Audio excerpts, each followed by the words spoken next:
అయ్యయ్యో! ఏమైందయ్యా అట్టపడిపోయావు? 2 రోజులుగా చూస్తున్నా. ఏదో బాధలో ఉన్నావు. ఏంటో చెప్పయ్యా?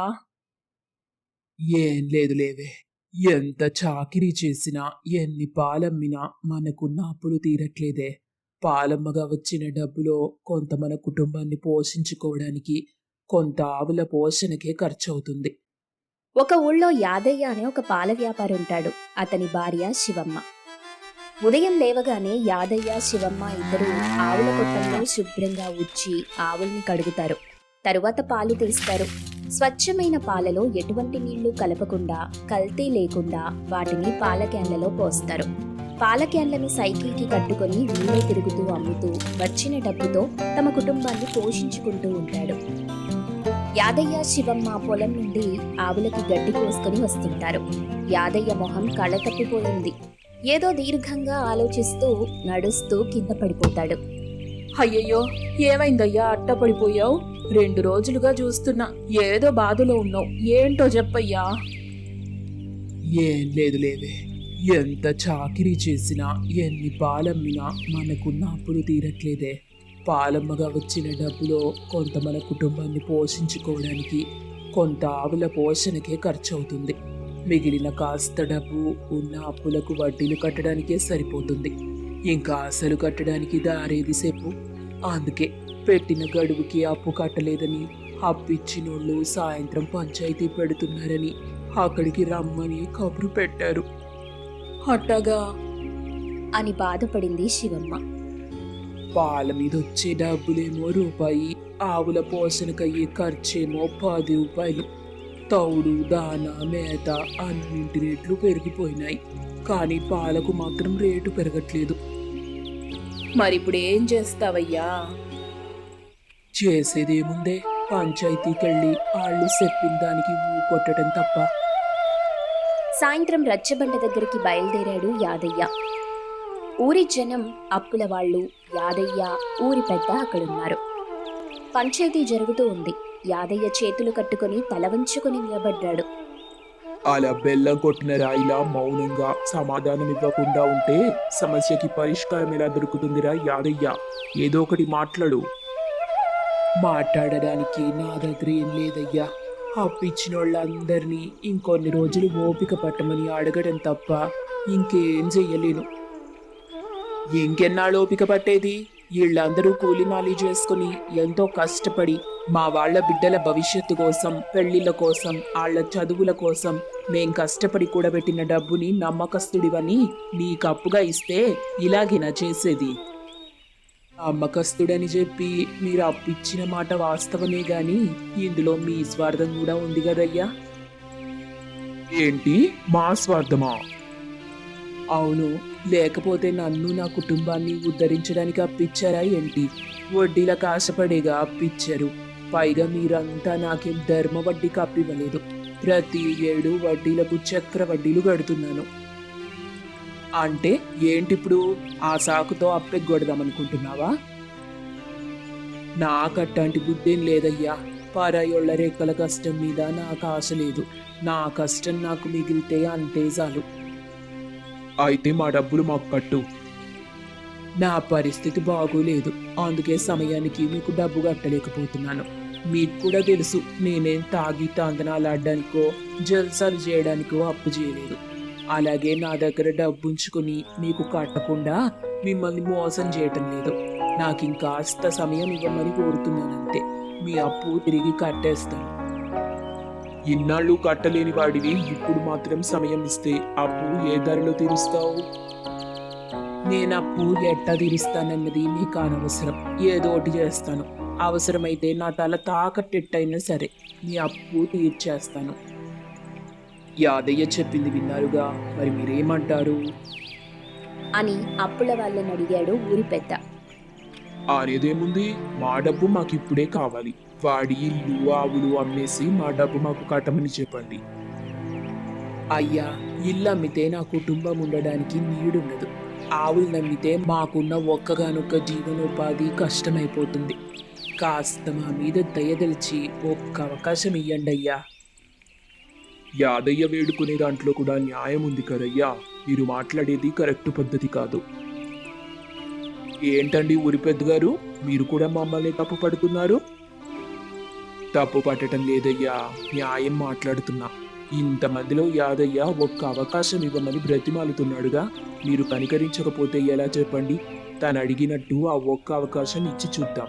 తర్వాత కూడా కట్టలేకపోతే మీరు చెప్పినట్టే చేద్దాం. సరే, మీ ఇష్టం ఊరి పెద్దగారు. అని అయిష్టంగానే ఒప్పుకున్నారు అప్పుల వాళ్ళు. చూడు యాదయ్య, నీకు సంవత్సరం టైం ఇస్తున్నా. ఈలోగా అప్పు తీర్చావా సరే సరే, లేదంటే నీ ఇల్లు ఆవులు అమ్మేసి ఆ డబ్బు అప్పుల వాళ్ళందరికీ కట్టాలి, సరేనా? అట్టగేనండి అయ్యా. అది యాదయ్య ఇల్లు. యాదయ్య రాక కోసం ఎదురు చూస్తుంది శివమ్మ. యాదయ్య నీరసంగా ఇంటికొస్తాడు. ఏమైందయ్యా, పంచాయతీలో ఏమన్నారు? యాదయ్య అక్కడ జరిగిన విషయం మొత్తం చెప్పాడు. అంతప్పు ఒక్క సంవత్సరంలో తీర్చడం అంటే సులువు కాదు కదయ్యా. కాదని నాకు తెలుసు, కానీ మనకి వేరే దారే లేదు. మన ఇష్ట ప్రకారం గడువు అడిగే అవకాశం మనకి లేదు. ఏం చేసైనా సరే ఆళ్ళు పెట్టిన గడువులోపు డబ్బు కట్టాలి, లేదంటే ఇల్లు ఆవుల మీద ఆశలు వదులుకోవాలి. మరిప్పుడు ఏం చేద్దామయ్యా? అప్పు ఏ మార్గంలో తీరుద్దాం? రేపటి నుండి పాల రేటు పెంచి అమ్ముదాం. యాదయ్య పాల రేటు పెంచి అమ్మాలని చూశాడు, కానీ ఊరి వాళ్ళు అందుకు ఒప్పుకోరు. నువ్వు పోసే పాలకి ఈ డబ్బులు ఇవ్వటమే ఎక్కువ, ఇంకా రేటు పెంచితే ఎలా? నీ పాలు మాకేం అవసరం లేదు అని ఊళ్ళో వాళ్ళంతా కూడా పాలు కొనకుండా ఉన్నారు. పాల క్యాన్లతో ఇంటికొచ్చాడు యాదయ్య. ఇదేంటయ్యా, పాలు మొత్తం వెనక్కి తీసుకొచ్చేసావు? రేటు పెంచేసరికి ఊరోళ్ళు పాలు కొనట్లేదు. ఇప్పుడు ఈ పాలు కూడా అమ్ముడు కాకపోతే మనకున్న ఒక్క ఉపాధి కూడా పోతుంది కదయ్యా. ఏ దిక్కు లేక వాళ్ళు అడిగిన రేటుకే మనం పాలు పోస్తామని వాళ్ళ ఆలోచన. ఆళ్ల కుటిల బుద్ధి నాకు అర్థమైంది శివమ్మ. అందుకే మనం కూడా మన తెలివితేటలు చూపించాలి. మన ఊరు వాళ్ళు కొనకపోయినా మనం పాలు అమ్ముకోగలమని, బాగా బతకగలమని, అప్పులు తీర్చుకోగలమని నిరూపించాలి. నువ్వు చెప్పేది బానే ఉందయ్యా, కానీ ఎలా? ఆ దారేంటి? మనం ఈ పాలు పట్నం తీసుకుపోయి అమ్ముదాం. అక్కడ స్వచ్ఛమైన కల్తీ లేని పాలకి బంగారంతో సమానమైన రేటు ఉంది. అట్టగేనయ్యా, పద పోదాం. శివమ్మ సైకిల్ ముందెక్కి కూర్చుంది. వెనకాల పాల క్యాన్లను కట్టుకొని ఇద్దరు పట్నం వెళ్ళిపోయారు. పాలమ్మా, పాలు కల్తీ లేని స్వచ్ఛమైన ఆవు పాలు. ఆవు పాలు ఆరోగ్యానికి మంచిది, ఒక్కసారి కొన్నారంటే వదిలిపెట్టరు. మేము నమ్మకంతో పాల వ్యాపారం చేస్తున్నాం. మీకు మా పాలపై అనుమానం ఉంటే ఫ్రీగానే పాలు పోస్తాం, డబ్బివ్వనవసరం లేదు. మీకు నమ్మకం కలిగాకే డబ్బివ్వండి. అది విన్న పట్నం ప్రజలంతా వాళ్ళ దగ్గరికి వచ్చారు. పాల చిక్కదనం చూసి పట్నం ప్రజలకు వాళ్ళ పాలపై నమ్మకం కలిగింది. కాసేపట్లోనే 2 క్యాన్ల పాలు అయిపోయాయి. చేతి నిండా డబ్బు. అది చూసుకొని సంతోషించారు యాదయ్య, శివమ్మ. అలా ప్రతిరోజు పాలు పిండుకొని పట్నం తీసుకుపోయి అమ్ముకుంటూ బాగా సంపాదిస్తాడు యాదయ్య తన తెలివితేటలతో. అది చూసి ఊరి వాళ్ళు ఉస్సురుమంటారు. ఎవరు తీసుకున్న గోతిలో వాళ్లే పడ్డట్టు ఆ ఊరి వాళ్ళకి పాలు లేకుండా పోతాయి. తమకి పాలు పోయమని యాదయ్య కాళ్ల వేళ్లాపడి ప్రతిమాలుతూ ఉంటారు. కానీ యాదయ్య వాళ్ళకి ఇంకా బాగా బుద్ధి రావాలని సస్సేమిరా పాలు పోయమంటాడు. అలా పాలమ్మి 2 చేతులా సంపాదిస్తూ పెట్టిన గడువు ప్రకారం సంవత్సరంలోనే రచ్చబండ దగ్గర అందరి సమక్షంలో ఎవరప్పు వాళ్ళకి కట్టేస్తాడు యాదయ్య.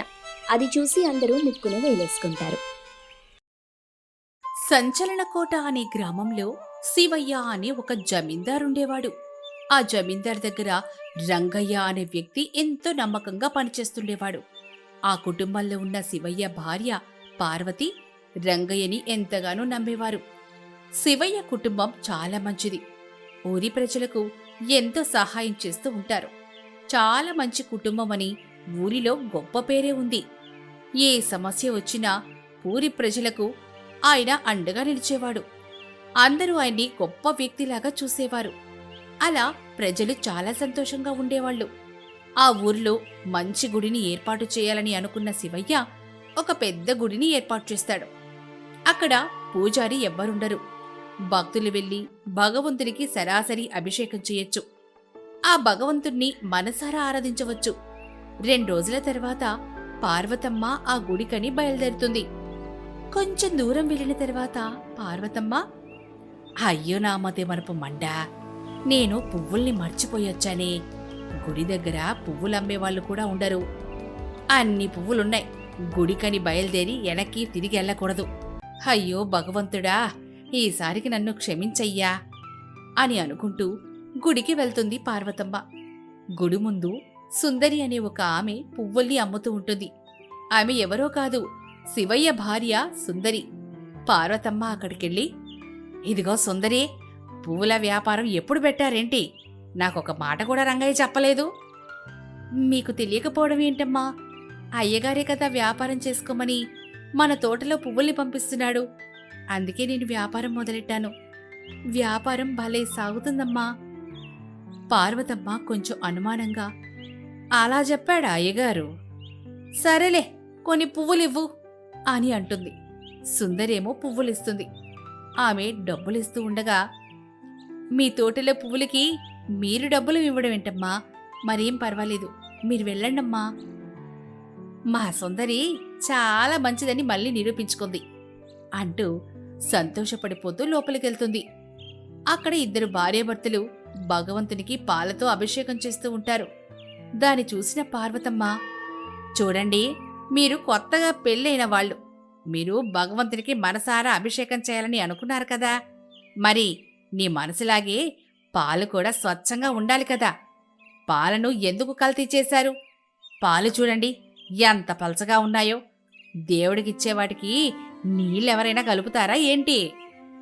అప్పుడు ఆ భార్యాభర్తలు పార్వతమ్మతో, అమ్మా, ఈ పాలల్లో మేము ఎలాంటి నీళ్లు కలపలేదు. మేము మీ దగ్గరే పాలు పోయించుకుంటున్నామమ్మా. మీ దగ్గర పనిచేసే రంగయ్యే మాకు పాలు పోస్తాడు. అదేంటమ్మా, ఊరు మొత్తం కూడా ఆ రంగయ్య దగ్గరే పాలు పోయించుకుంటారు. ఆ విషయం మీకు తెలీదా? ఆ మాటలకు ఆమె చాలా ఆశ్చర్యపోతుంది. ఇక తర్వాత ఆమె భగవంతుని దర్శనం చేసుకుని తిరిగి ఇంటికి బయలుదేరుతుంది. పార్వతమ్మ ఆలోచనలో పడుతుంది. నేను ఎప్పుడు ఇంట్లోనే ఉంటాను. ఈరోజు గుడికెళ్ళేటప్పటికీ రంగయ్య ఇలాంటి పని చేస్తాడని అస్సలు ఊహించలేదు. నెలకి డబ్బులు తీసుకొచ్చిస్తూ ఉంటే పాలకు తగ్గ డబ్బులు నిజాయితీగా ఇస్తాడు అన్నాడని ఇప్పుడు నాకు అతని గురించి అర్థమైంది. అసలు అతని దురాశ ఏంటి అనేది కనిపెట్టిన తర్వాతే నా భర్తకి ఈ విషయాన్ని చెప్తాను అని అనుకుంటుంది.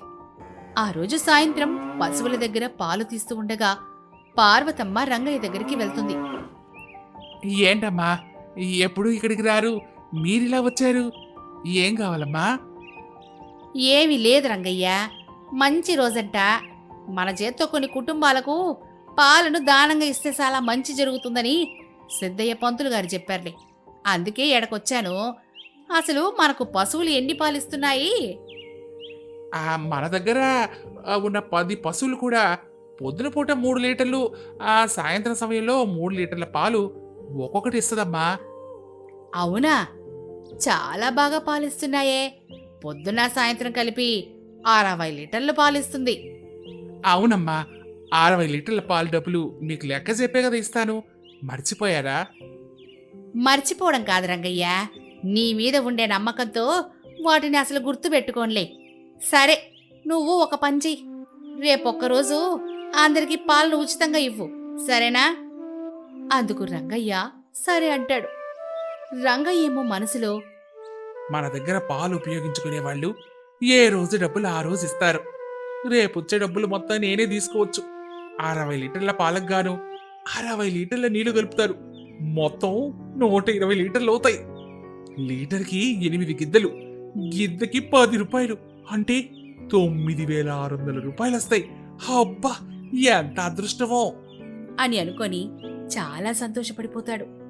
ఆ మరుసటి రోజు పాలను కూడా అందరికీ డబ్బులకే పోస్తాడు రంగయ్య. రంగయ్యకు తెలియకుండా పార్వతమ్మ అతని వెనకాలే వెళ్లి విషయమంతా తెలుసుకుంటుంది. పార్వతమ్మ అతను చేసేది చూసి చాలా ఆశ్చర్యపోతుంది.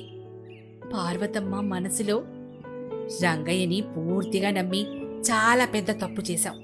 ఇప్పుడు అతని నిజ స్వరూపం ఈ రోజు బయటపడింది. రంగయ్య మాకు తెలియకుండా ఇంకేం చేస్తున్నాడో అన్ని తెలుసుకుంటాను అని అనుకుంటుంది. ఇక ప్రతిరోజు కూడా రంగయ్య ఏమేం చేస్తున్నాడో ఆమె కనిపెట్టడం మొదలు పెడుతుంది.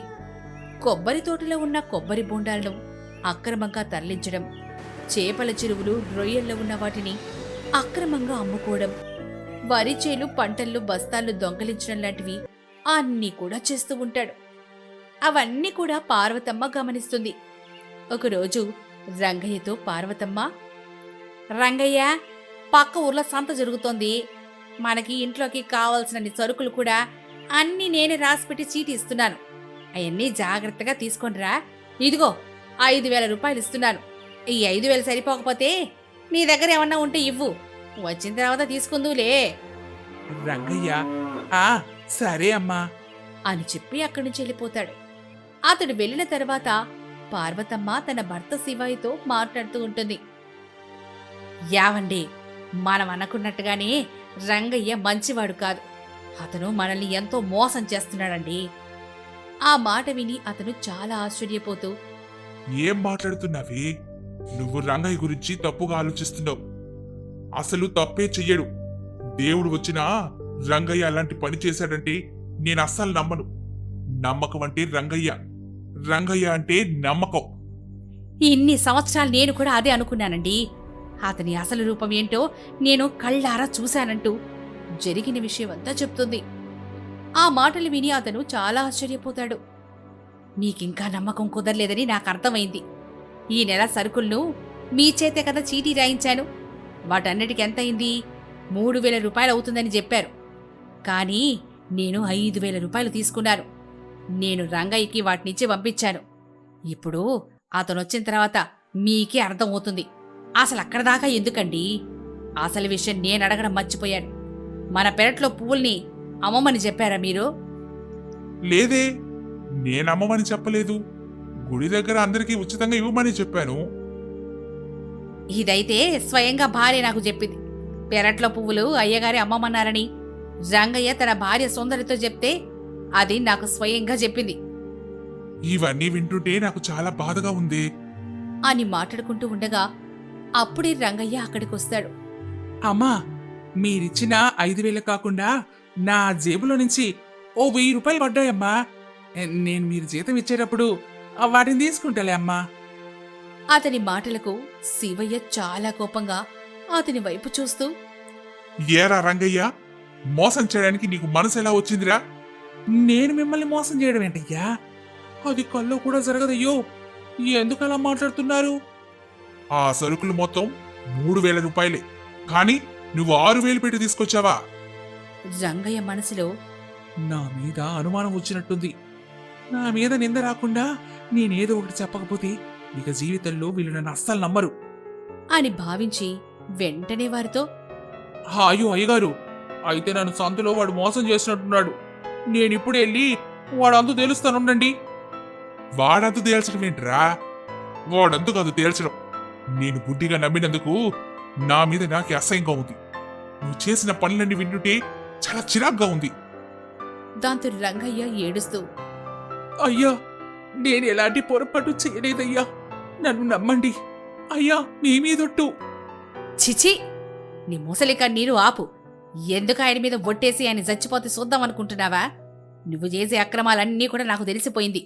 ఆ రోజు నేను పాలందరికీ ఉచితంగా ఇవ్వు అంటే నువ్వు డబ్బులు తీసుకుని వాళ్ళకి పాలు పోసావు. నీ వెనకాల నీకు తెలియకుండానే నేనొచ్చాను. తోటలో పూసే పువ్వుల దగ్గర నుంచి కొబ్బరి తోటలో కాయల దగ్గర వరకు అన్నీ కూడా నువ్వు చేసే అక్రమాలు అన్నీ కూడా నీకు తెలియకుండా నీ వెంట ఉండి నేను కనిపెట్టాను. ఇంకా జీవితంలో మేము నిన్ను ఎలా నమ్మగలను చెప్పు? ఎందుకు ఇలా చేసావు? నన్ను క్షమించండి అయ్యా. దురాశతోనే ఇదంతా చేశాను. మీరిచ్చే జీతం సరిపోవడం లేదని ఇలా చేశాను. ఇంకెప్పుడు కూడా నేను ఇలా అస్సలు చేయను. నన్ను నమ్మండి అయ్యా. జీతం ఎందుకు సరిపోదురా? 30,000 ఇస్తున్నారు. పైగా మీ ఇంటికి కావలసిన అన్ని సరుకులు ఇక్కడి నుంచే వెళ్తున్నాయి. జీతం సరిపోవడం లేదని అసలు అబద్ధం చెప్పకు నువ్వు. ఇంకా నేను నిన్ను అస్సలు నమ్మను. నమ్మి మోసపోలేను రంగయ్య. ఎల్లు, దూరంగా వెళ్ళిపో. ఇన్ని రోజులు మా రంగయ్య మంచివాడని చెప్పుకున్నాను గాని ఊళ్ళో నువ్వు మాకు తెలియకుండానే మా పరువు ఎత్తిస్తున్నావని అర్థం చేసుకోలేకపోయాం. చిచి, కుక్కతోక ఎప్పటికీ వంకరని మళ్ళీ నీ ద్వారా నిరూపించుకున్నావురా. ఇంకెప్పుడు నీ ముఖం మాకు చూపించకు. దాంతో రంగయ్య చాలా బాధపడుతూ అక్కడి నుంచి వెళ్ళిపోతాడు. అతడు ఏడుస్తూ తను చేసిన దురాశ పనులన్నీ కూడా భార్యతో చెప్పుకొని ఏడుస్తూ ఉంటాడు. ఆ మాటలు విని భార్య కూడా ఆశ్చర్యపోతుంది. మీరిలా చేశారని నేనస్సలు నమ్మలేకపోతున్నానండి. అందరూ వాళ్ళని దేవుళ్ళుగా భావిస్తారు, కానీ మీరు వాళ్లకు తెలియకుండానే వాళ్ళ పరువు తీసేశారు. మిమ్మల్ని ఏమనాలో అర్థం కావడం లేదు. రంగయ్య చాలా బాధపడతాడు. తనని తాను చాలా ద్వేషించుకుంటాడు. అవమానం తట్టుకోలేక ఊరు వదిలిపెట్టి వెళ్ళిపోతాడు. విషయం తెలుసుకున్న శివయ్య అతన్ని వెతికి మళ్ళీ ఊరికి తీసుకొని వస్తాడు. రంగయ్య ఏడుస్తూ, అయ్యా, ఇంకెప్పుడు నేను తప్పు చెయ్యను. నేనేదైతే మీ దగ్గర అక్రమంగా తీసుకున్నానో దానినంతా తిరిగి ఎవరికివ్వాలో వాళ్ళకే ఇచ్చేస్తాను. నేను మీ పాదాల దగ్గర పడుంటాను. క్షమించనని ఒక్క మాట చెప్పండి చాలు. ఆ మాటలకి శివయ్య మరో అవకాశం ఇవ్వడంతో రంగయ్య చాలా సంతోషపడుతూ తను అక్రమంగా సంపాదించిన డబ్బు మొత్తాన్ని కూడా తిరిగి ఎవరికి పొందాలో వారికందేలా చేస్తాడు. ఆ విధంగా రంగయ్య మనసు మారి సంతోషంగా అక్కడే పని చేసుకుంటాడు.